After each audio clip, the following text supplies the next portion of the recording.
Right, time for the quickfire briefing where we ask industry leaders to give us their take on something close to their heart. For our first episode, we're joined by someone who has a strategic view of the entire industry. Brendan Sullivan, Global Head of Cargo at IATA, is here today to give us his outlook for 2026 by choosing his top headwinds and top opportunities to watch. So over to Brendan. I believe that the three main headwinds that will affect the air cargo industry in 2026 are first, capacity constraints and the aircraft backlog. The global aircraft backlog is at a record high.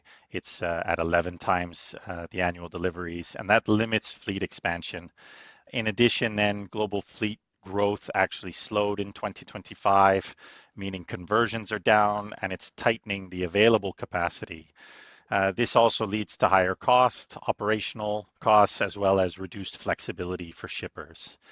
The second headwind would be regulatory complexity and some of the security frictions that we see. There is inconsistent implementation of the security regimes, such as the Cargo Security Declaration and the Advanced Air Cargo Information Requirements, which adds operational friction to the environment. Post 2024, we had a number of incidents that triggered stricter security measures and increased compliance burdens without necessarily being harmonized across jurisdictions, which remains then a challenge. And the last is economic and trade uncertainty. So global GDP growth is forecast to continue to decelerate before recovering then in late 2026. Merchandise trade growth is near zero, and there are tariff impacts that are lingering into early 2026, meaning that we have slower trade growth that could dampen cargo demand, especially in certain corridors. I believe that three things that the air cargo industry can do to capitalize and take advantage of in 2026 is first and foremost digitalization. The industry is moving towards a single standardized data model, IATA's One Record, which is for real-time data sharing across the supply chain, completely open standard. It then unlocks automation. It unlocks the potential for artificial intelligence, predictive analytics, and it makes operations faster, safer, and more scalable as people move around.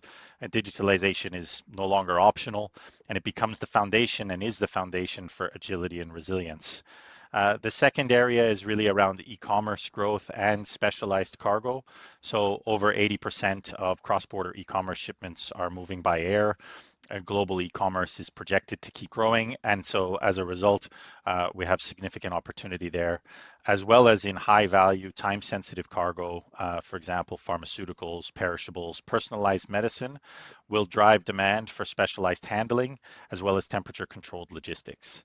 And in all cases there, air cargo remains the enabler for that speed and that reliability in those segments.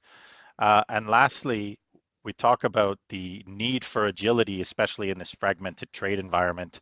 They have made tariffs and geopolitical shifts have created really unpredictable trade flows, and air cargo then becomes the shock absorber for global supply chains, able to reroute quickly, maintain continuity, where surface modes of transport are potentially slower and less quick to adapt. Therefore, companies will increasingly rely on air freight for that resilience amid that volatility. Have a great 2026 to all the listeners of the Air Cargo Unpacked podcast by the Freight Buyers Club. And I hope to see many of you at World Cargo Symposium in Lima, Peru, 10 to 12 March 2026.